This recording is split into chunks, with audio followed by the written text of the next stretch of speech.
Yo, what's going on YouTube? And welcome back to Goal Line Hockey.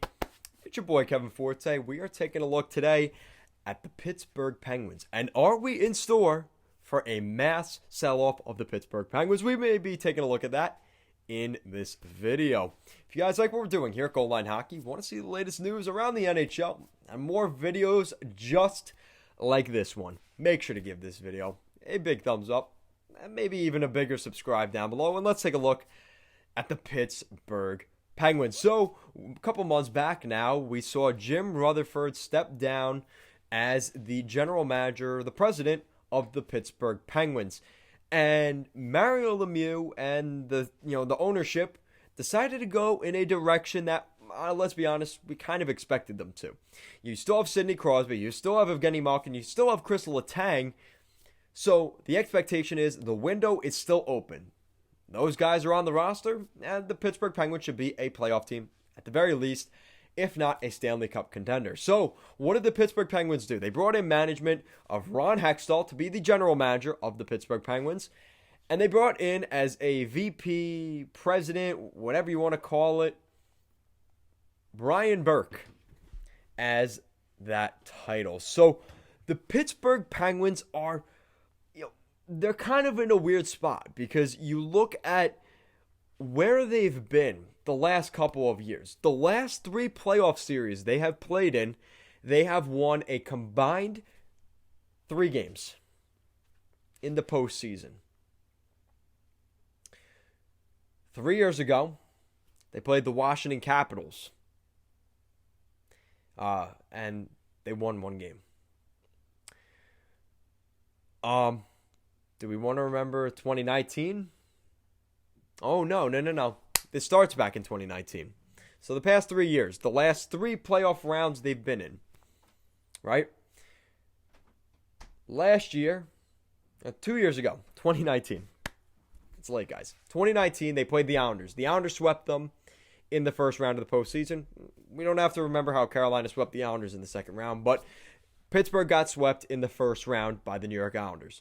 So that's a big goose egg in 2019. In 2020, I don't consider this the playoffs, but they played the Les Canadiens de Montreal. They played the Montreal Canadiens. Carey Price stole the show. They only ended up getting 1 win in that qualification round. And then we go into this year, where now, going into this year's playoffs, in 2 years, they had only won 1 playoff game. So now in this year's postseason, they give up the first game to the Islanders. They win 2 in a row. And then, Tristan Jarry. I hope he got my edible arrangements. He really, he shit the bed for the Penguins in this year's playoffs. As an Islander fan, you guys see the banner. You guys have probably seen my other videos. I'm an Islander fan. Tristan Jarry really was a problem in this series. And he is there's going to be change in that category. There was way too much backlash from the fans this year to not make a change in goal this year. And we're going to get to that. So now they go into this year's playoffs here in 2021, and they win 2 games. Great. But they lost to the Islanders again. So now it's becoming a theme where at the end of the day, Mike Sullivan has not been able to beat Barry Trotz. In 2019, he lost to Barry Trotz. In 2018, with the Washington Capitals, he lost to Barry Trotz. In 2021, he lost to Barry Trotz. So that's been an underlying issue here for the Pittsburgh Penguins. And I think there's some other things in Pittsburgh we have to look at. Their star players, specifically Evgeny Malkin. He's had some really shit games. He did not play well in Game 3. He didn't really play well in Game 4 either. That's something that Pittsburgh has got to get rectified. And even Chris Letang, really dumb penalty in Game 4 and kind of set the Islanders in their trajectory to that 4-1 win in Game 4. What are these? These are the veterans of your team in Malkin and Letang, and they're taking these really dumb penalties. Let's be honest. I think Pittsburgh Penguins fans would agree with me. Yes, Tristan Jarry did not play well in this series. And I'm not going to blame Crosby because Crosby was a god, as he always is. And I hate the damn guy. But let's be honest, I can respect the guy. he is an absolute legend and one of the top 5 players in the NHL still at this point. So there's issues with the core of this team other than Sidney Crosby. Like I said, Malkin, for everything that he's been, that 71 has been for the Penguins, like, let's be honest, he has not been the Evgeny Malkin that he used to be. He's been plagued with injuries the past couple of years. His mental game has been, pretty much the game plan for the Islanders, and it worked to a T.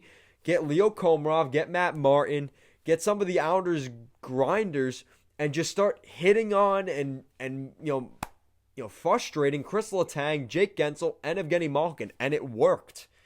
It worked pretty much to a T the last 2 times the Islanders have played the Pittsburgh Penguins in the postseason. And who may have the in on that is Barry Trotz, because he was doing that with his players in Washington with Chandler Stevenson, Tom Wilson, with the Washington Capitals back in 2018, and it worked pretty well for the Capitals in that series.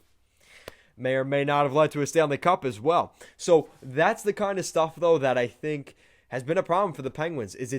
Once you get the code of, all right, well, you got to shut down Gensel and Malkin and Letang and get them off their game, their mental game, you can win the series. And that's what we saw. And now the question is, what do the Penguins do this offseason? Because there are so many names you could look at that could be on the move. Because they made it quite apparently clear that pretty much every name is on the table in Pittsburgh.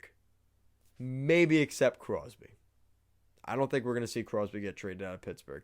And even if he does, what realistic trade is there actually going to be? If I'm Pittsburgh's management, I'm not trading Crosby for anything. But everybody else, including Malkin and Letang, I'm absolutely looking at offers. So let's look at some of the names that should be on the radar. The trade board.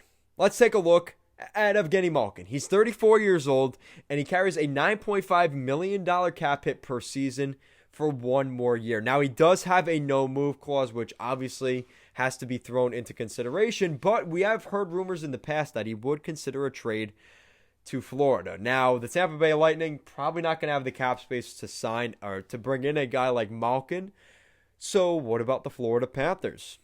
Could the Florida Panthers maybe bring in a guy like Gino? Now, I know Gino does have a house in Florida, so there is a fit there in terms of off-ice stuff. And obviously, the Florida Panthers, who's going to say no to Evgeny Malkin? For the price tag, maybe the Florida Panthers back off of that. So let's maybe look at a more realistic option. Because let's be honest, at the end of next season, the Florida Panthers, if they really, really, really wanted Evgeny Malkin, they could sign him as soon as the summer of 2022. So that's something to consider. Now let's take a look at Jake Gensel. And that's a name that people are hearing being thrown around. Guys like Jake Gensel and John Marino. So there is legitimacy that those two could get traded. So Jake Gensel, he's 26 years old, and he's carrying a $6 million contract through, what is it? It's 3 years. So 2022, 23, 24. It's the summer of 2024. So he'll be around 30 years old. So he'll be right dab smack in the middle of his prime. Probably looking between a $7 and $9 million contract, depending on where he ends up, depending on how things work out for Gensel at that point. That is something to account for. Now, the question is for Gensel, well, he's had some of his own issues. And the question here is, because whenever you play with Sidney Crosby, what happens when you take Gensel away from Crosby? Is he still Jake Gensel, or is he more of a, maybe a good second, third line player? Right? Is he the same Jake Gensel without Crosby? And that's you always hear that, the Crosby effect. Anytime a guy plays with Crosby and then leaves, they never put up the same production. And they expect that same production without Sidney Crosby. So that is something to keep in mind. If somebody's looking at a Jake Gensel in terms of a trade this summer, what is his value? Because it may be inflated because he has played with Sidney Crosby for the majority of his career. But again, at 26 years old, his value is going to be high. And the fact he still has 3 years left on his deal, again, the price tag is going to be high from Ron Hextall. So now, what about another guy? What about Chris Letang, who has been in rumors in the past, maybe to the Montreal Canadiens? Well, he's 34 years old, so he's a little bit on the older side, and he is on the final year of his contract. So in the summer of 2022, which is a year from now, he will be an unrestricted free agent at the ripe old age of 35 years old. He's carrying a $7.25 million contract. He has a modified no-trade clause and a no-move clause. So there's a lot of complications going on with Letang. He is French, so the Montreal Canadiens connection does work. What about the Ottawa Senators? I'm just throwing it out there. What if we see the Ottawa Senators maybe look at a guy like Letang? I think that could potentially work. Now, again, the money-wise, that's something that Eugene Melnyk and Pierre Dorion have to maybe figure out a workout deal for that. But what if he sells him on the idea, what if Pierre Dorion sells Eugene Melnyk, hey, you know what? This guy has won Stanley Cups. He's got that veteran leadership, and he could instantly add some credibility. Hey, you want to win a Stanley Cup? Eugene Melnyk, this guy, Chris Letang, could probably do that for us. And we could get him for maybe a second-round pick. Do you do that? Now, the question is, Penguins fans are going to say, what? You can't trade Letang for a second-round pick? What are you, nuts?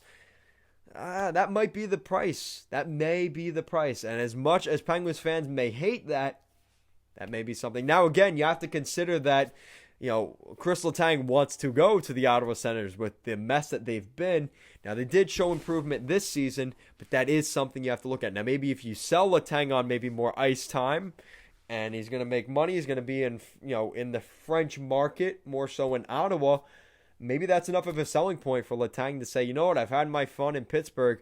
Let's settle down in Ottawa and try and get something done at the ripe age of 35 years old. So that is something you have to consider. Now, continuing on the defensive theme, what about Brian Dumoulin? Now, Brian Dumoulin is very interesting because at 29 years old, he's in the prime of his career. He has had a lot of injury history that a lot of teams may just completely back off of Brian Dumoulin just because of his injuries. Brian Dumoulin is making $4.1 million until 2025. And he, as well, has a modified no-trade clause. Bummer. So that takes away Buffalo, right?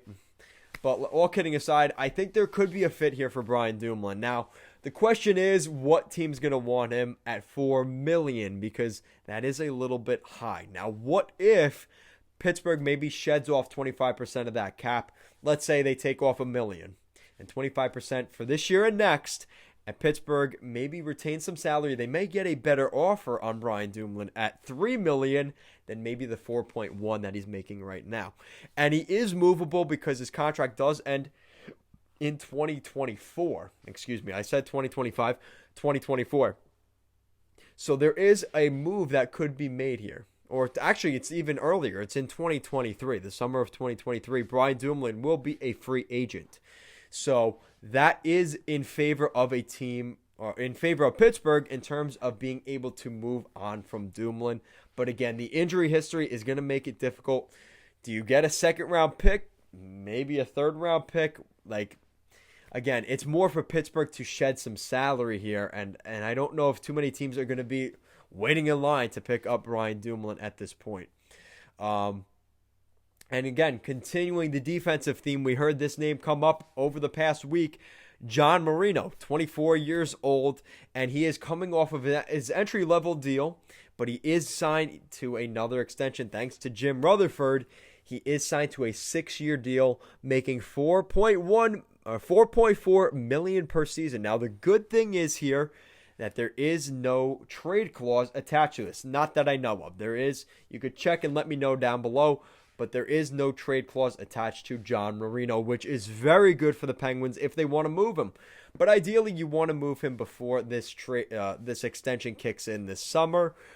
This is a guy maybe to a team that has some availability in terms of the expansion draft.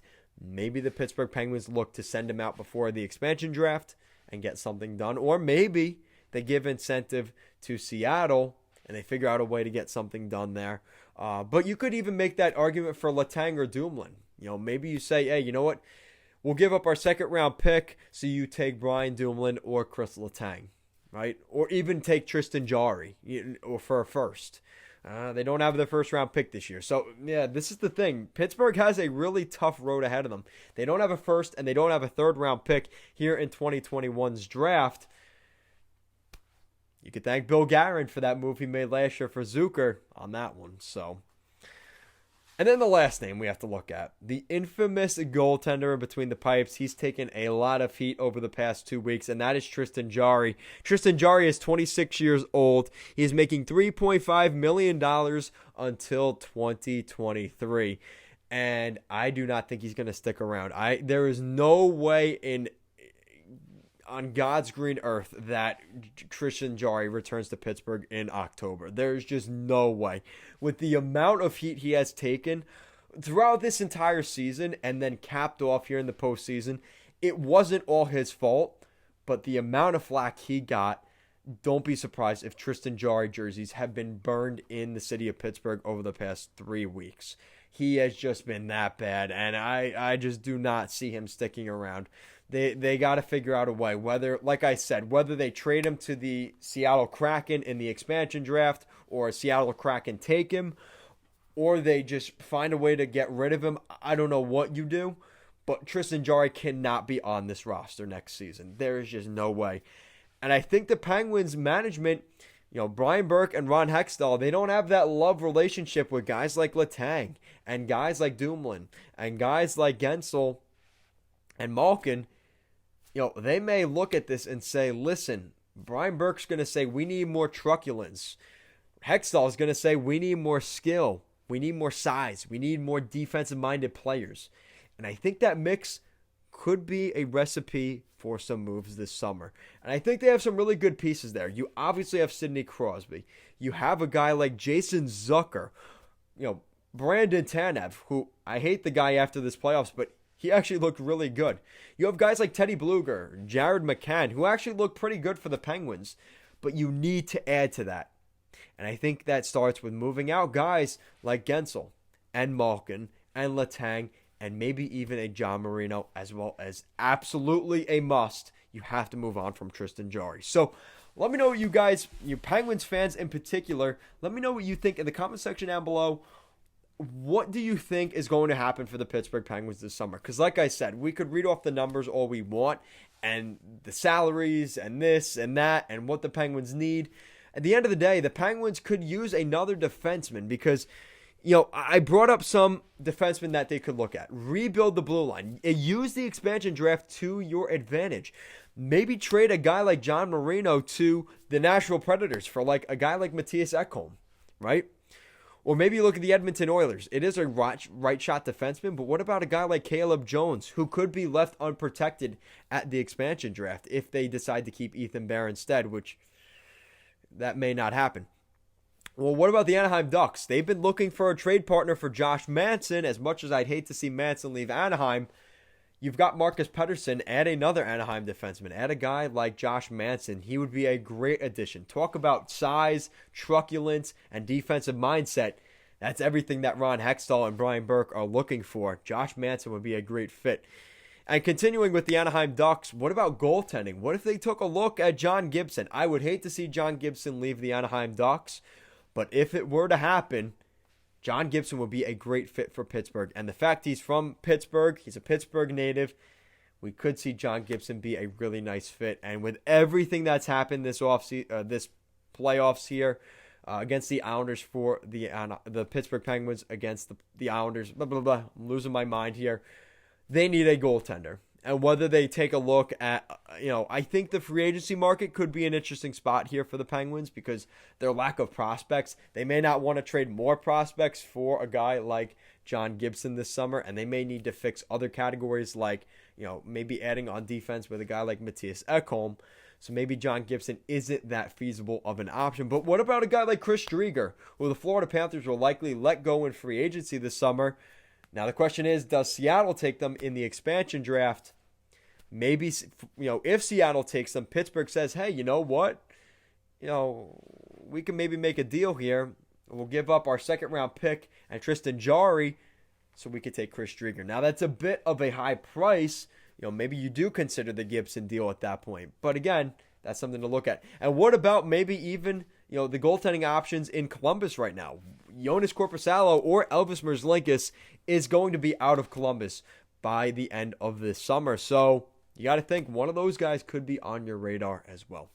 So guys, let me know what you think. The comment section down below, specifically Penguins fans, but fans across the league with an unbiased opinion as well. What do you think the Pittsburgh Penguins should do here in the 2021 offseason? Let me know your thoughts in the comment section down below. And if you guys like what we're doing here at Goal Line Hockey, want to see the latest news around the NHL, more videos just like this one, make sure to give this video a big thumbs up and an even bigger subscribe down below. As always, guys, thank you so much for watching this video, and I will see you guys next time.